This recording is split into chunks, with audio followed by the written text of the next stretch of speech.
നമസ്കാരം. ഞാൻ advocate A D Benny. Melody king അഥവാ സംഗീതരാജൻ, ഈ പേരുകളിലാണ് എസ് പി വെങ്കടേഷ് അറിയപ്പെട്ടുകൊണ്ടിരുന്നത്. എസ് പി വി എന്ന ചുരുക്കപ്പേരിലും അദ്ദേഹം അറിയപ്പെടുന്നു.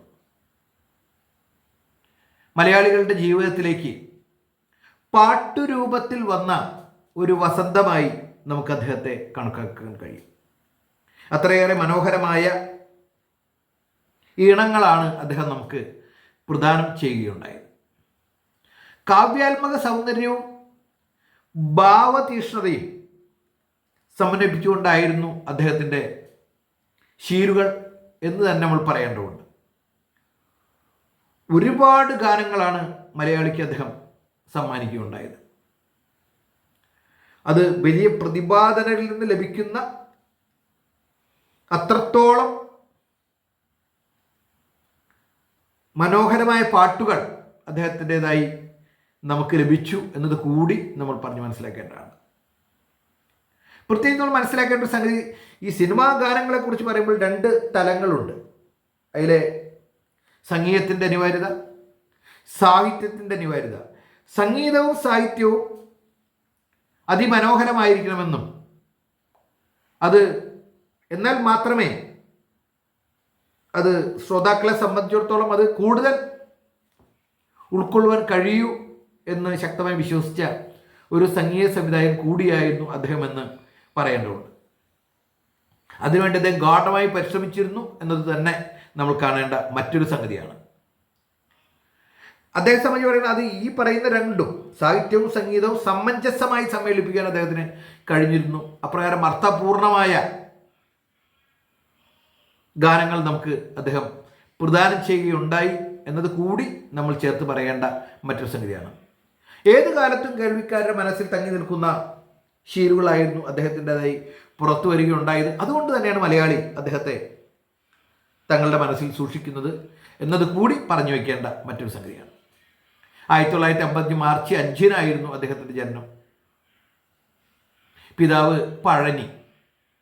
അദ്ദേഹം ഒരു മാൻഡലിൻ വിദഗ്ധനായിരുന്നു. അതുകൊണ്ട് തന്നെ ആ മാൻഡലിൻ പഠനത്തിൽ 3 വയസ്സ് മുതലേ തന്നെ വെങ്കടേഷ് ഏർപ്പെട്ടിരുന്നു എന്നാണ് യാഥാർത്ഥ്യം. 3 വയസ്സിൽ തൊട്ട് തന്നെ അദ്ദേഹം മാൻഡലിൻ പഠനം ആരംഭിച്ചു. അധികം വൈകാതെ തന്നെ അദ്ദേഹം അതിലൊരു വിദഗ്ധനായി മാറുകയുണ്ടായി. അതോടൊപ്പം തന്നെ അദ്ദേഹം ഗിത്താറും അതുപോലെ തന്നെ ബാൻജോയും അദ്ദേഹം സമർത്ഥമായി മനസ്സിലാക്കിയെടുക്കുകയുണ്ടായി. അപ്പോൾ വളരെ ചെറുപ്പത്തിൽ തന്നെ പിതാവ് മാൻഡലിൻ വിദഗ്ധനായതുകൊണ്ട് തന്നെ അദ്ദേഹത്തിന് ഈ സംഗീത രംഗത്തേക്ക് കടന്നു വരുവാൻ അദ്ദേഹത്തിന് അത് എളുപ്പമാക്കി എന്നത് പറയേണ്ട ഒരു സംഗതിയാണ്. 1968 മുതൽ അദ്ദേഹം തമിഴിലും തെലുങ്കിലും കന്നഡയിലും ഒക്കെ തന്നെ നിരവധി ചിത്രങ്ങളുടെ ഓർക്കസ്ട്രയിൽ പങ്കുചേരുകയുണ്ടായി. മലയാളത്തിലടക്കം അദ്ദേഹം പങ്കുചേരുകയുണ്ടായി എന്നാണ് ചരിത്രം പറയുന്നത്. അപ്പോൾ അപ്രകാരം ആ ചെറുപ്പത്തിൽ തന്നെ ഒരു ഓർക്കസ്ട്രകനായി മാറുവാൻ അദ്ദേഹത്തിന് കഴിഞ്ഞു എന്നത് അദ്ദേഹത്തിൻ്റെ മുന്നോട്ടുള്ള കരിയറിൽ വലിയ രീതിയിൽ മാറ്റമുണ്ടാക്കി എന്നത് തന്നെ പറഞ്ഞു വയ്ക്കേണ്ട മറ്റൊരു സംഗതിയാണ്. അദ്ദേഹത്തെ സംബന്ധിച്ച് അതിമനോഹരമായി ഒരു ഓർക്കസ്ട്രകനായി മാറുവാൻ കഴിഞ്ഞു എന്നതും അദ്ദേഹത്തിൻ്റെ കരിയറിനെ മാറ്റിക്കൂട്ടി എന്ന് തന്നെ നമ്മൾ പറയണം. 1971 സംഗീത സംവിധായകൻ വിജയഭാസ്കറിനോടൊപ്പമായി അദ്ദേഹം ഗിത്താർ വായിച്ചുകൊണ്ട് അദ്ദേഹം ഈ പറയുന്ന മേഖലയിലേക്ക്, സംഗീത സംവിധാന മേഖലയിലേക്ക് അദ്ദേഹം പ്രവേശിക്കുകയായിരുന്നു.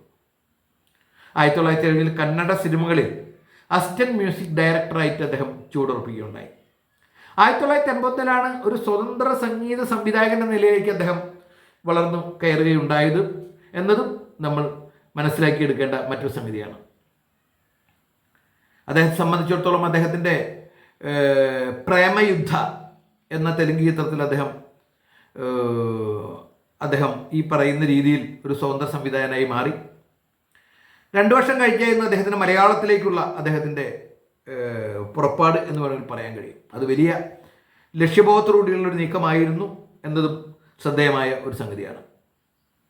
മലയാളവുമായി അദ്ദേഹത്തിന് അടുപ്പമുണ്ടായിരുന്നു. അതിന് മുന്നേ തന്നെ അദ്ദേഹത്തിന് അടുപ്പമുണ്ടായത് കണ്ണൂർ രാജൻ, അതുപോലെ തന്നെ മറ്റു പലരുമായി ദേവരാജൻ മാസ്റ്റർ, ബാബുരാജ്, അർജുനൻ മാസ്റ്റർ, ദക്ഷിണാമൂർത്തി സ്വാമി, രാഘവൻ മാസ്റ്റർ, ഇവരോടൊപ്പമൊക്കെ പ്രവർത്തിക്കാൻ അദ്ദേഹത്തിന് ആ കാലഘട്ടത്തിൽ കഴിഞ്ഞു എന്നതും വളരെ ശ്രദ്ധേയമായ സംഗതിയാണ്. സത്യനന്ദിക്കാട് ചിത്രമായ TP ബാലഗോപാൽ MA AT ഉമ്മറിൻ്റെ അസിസ്റ്റൻ്റായി നിന്നുകൊണ്ടാണ് അദ്ദേഹം പശ്ചാത്തല സംഗീതം ഒരുക്കുകയുണ്ടായത്.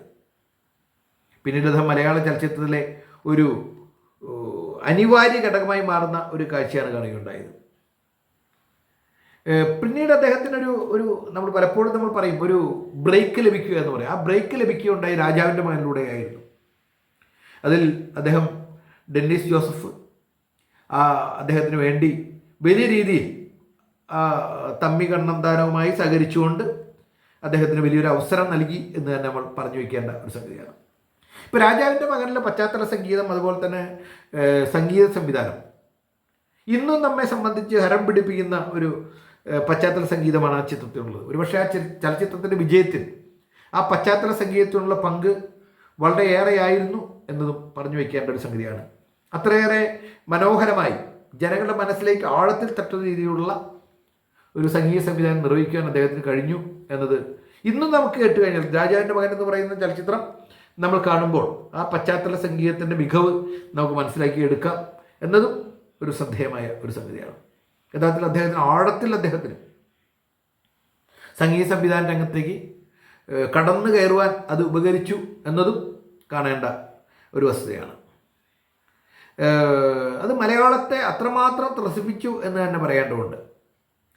90കളോടെ അദ്ദേഹം മലയാളത്തിൽ നിറഞ്ഞാടുകയായിരുന്നു. 1980 മുതൽ 2000 വരെയുള്ള കാലഘട്ടത്തിലാണ് യഥാർത്ഥത്തിലുള്ള അദ്ദേഹത്തിൻ്റെ കർമ്മശേഷി മലയാളത്തിൽ അദ്ദേഹത്തിന് ഏറ്റവും കൂടുതൽ പ്രകടമാക്കാനായത് എന്നതും കാണേണ്ട ഒരു അവസ്ഥയാണ്. സൂപ്പർ ഹിറ്റുകളുടെ ഒരു ഘോഷയാത്ര തന്നെ അദ്ദേഹം സൃഷ്ടിച്ചെടുത്തു. സൂപ്പർ ഹിറ്റുകളുടെ അദ്ദേഹം സംഗീത സംവിധാനം ചെയ്ത ഗാനങ്ങൾ പരിശോധിക്കുകയാണെങ്കിൽ ആ കാലഘട്ടത്തെ ത്രസിപ്പിച്ച ഒട്ടേറെ സംഗീത വൈഭവം നമുക്കതിൽ കാണാൻ കഴിയും.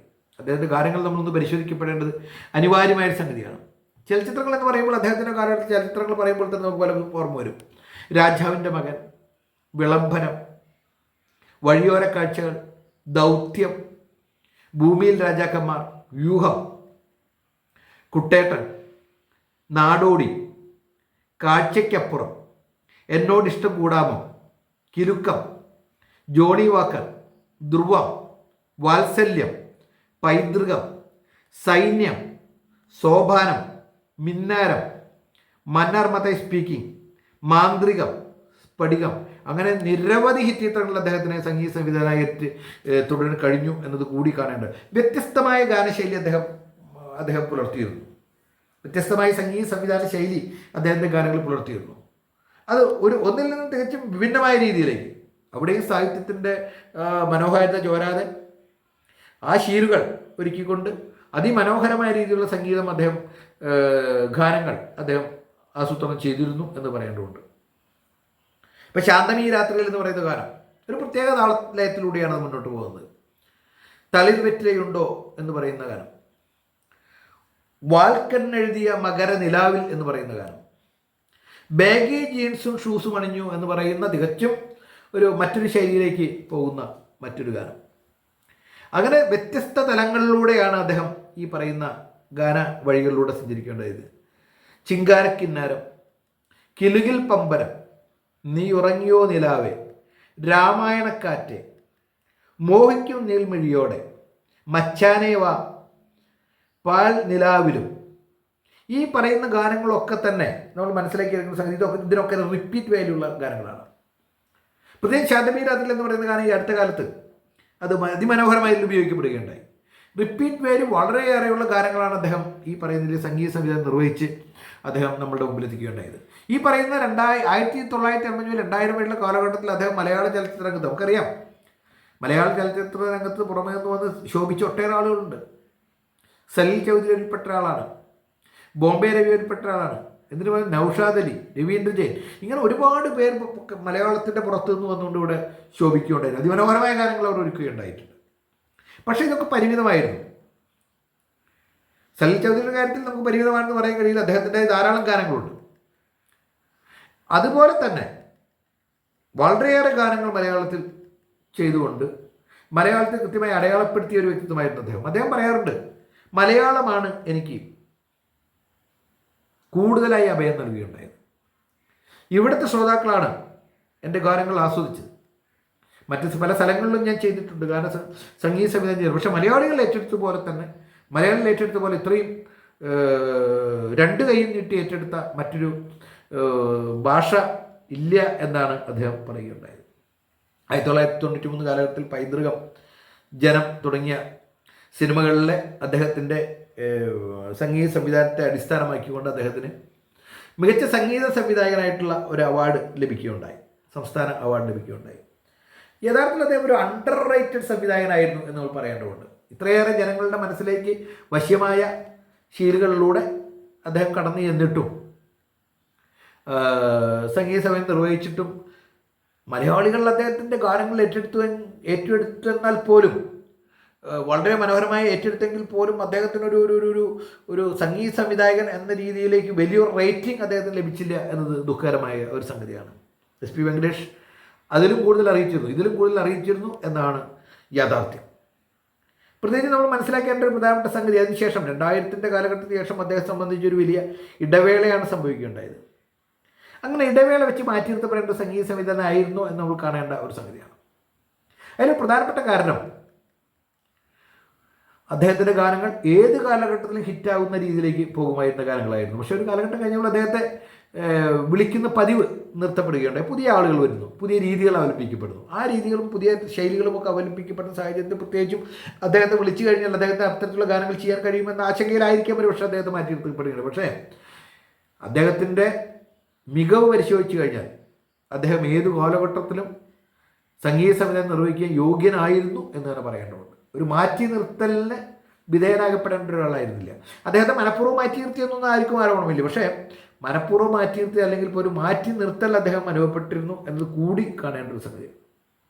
അദ്ദേഹം അതിനെക്കുറിച്ച് പറയുന്നത്, പുതിയ ആൾക്കാർ വന്നില്ലേ, അപ്പോൾ സ്വാഭാവികമായും പഴയ ആളുകൾ പിന്നിലായി പോകും എന്ന വളരെ അർത്ഥവത്തായ രീതിയിലുള്ള ചില വാചകങ്ങളിലൂടെ അദ്ദേഹത്തിൻ്റെ ഈ വിഷയത്തോടുള്ള അദ്ദേഹത്തിൻ്റെ പ്രതികരണം അപ്രകാരമായിരുന്നു.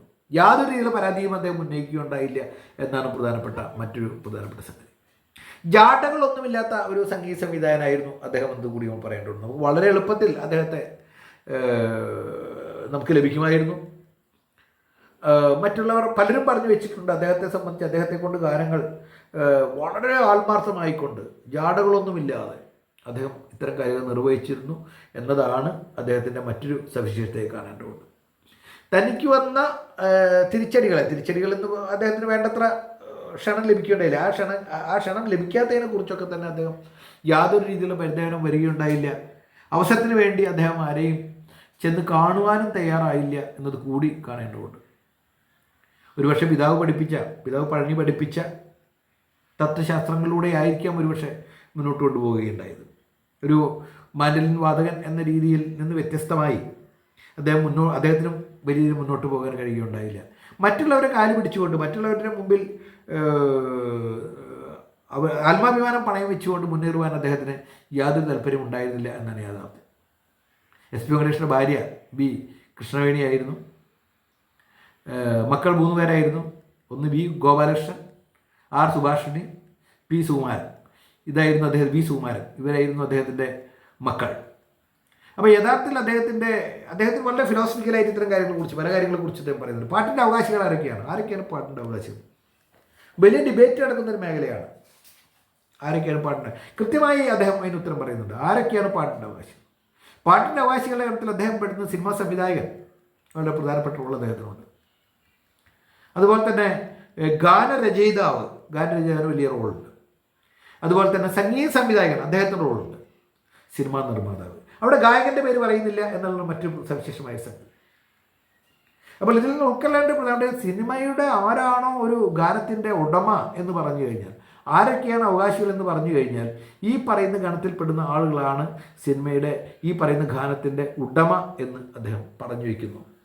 പലപ്പോഴും ഈ അടുത്ത കാലത്തൊക്കെ തന്നെ ഇത്തരം വിഷയങ്ങളെക്കുറിച്ചൊക്കെ തന്നെ വലിയ രീതിയിലുള്ള തർക്കങ്ങളും ബന്ധപ്പെട്ട സംഗതികളൊക്കെ നടക്കുന്ന ഒരു കാലഘട്ടമാണ്. പാട്ടിൻ്റെ അവകാശികൾ ആരാണ്?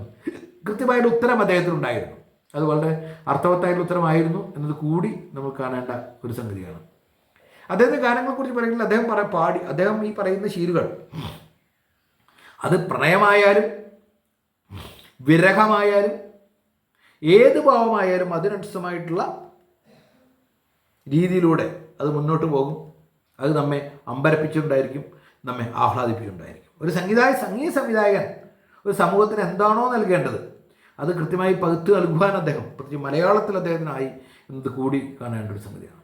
അപ്പോൾ ധാരാളം സിനിമകളിൽ അദ്ദേഹം ഈ പറയുന്ന പശ്ചാത്തല സംഗീതം ഒരുക്കിയിട്ടുണ്ട്. ഈ പറയുന്ന സംഗീത സംവിധാനത്തോടൊപ്പം തന്നെ ഈ പറയുന്ന പശ്ചാത്തല സംഗീതം, പ്രത്യേകിച്ച് രാജാവിൻ്റെ മകനിലേക്ക് നമ്മൾ സൂചിപ്പിക്കുകയുണ്ടായി. അതും അതിഗംഭീരമായ രീതിയിൽ അദ്ദേഹം പശ്ചാത്തല സംഗീതം നിർവഹിച്ചു എന്നതും നമ്മൾ മനസ്സിലാക്കിയെടുക്കുന്ന സാധ്യത. അപ്പോൾ വ്യത്യസ്തത്തോടെ, പ്രത്യേകിച്ചും ഒരു ഓർക്കസ്ട്രകനായതുകൊണ്ടായിരിക്കാം ഒരു പക്ഷേ അദ്ദേഹത്തിന് അത് മനോഹരമായി അത് ചെയ്യാൻ കഴിയുകയുണ്ടായത്. വളരെ ചെറുപ്പത്തിൽ തന്നെ ഈ മേഖലയിലേക്ക് കടന്നു വരികയും പ്രമുഖരായ ഒട്ടേറെ വ്യക്തികളുടെ ഒപ്പം പ്രവർത്തിക്കുകയും ചെയ്തതിൻ്റെ ഒരു പാകപ്പെടൽ അദ്ദേഹത്തിനുണ്ടായിരുന്നു.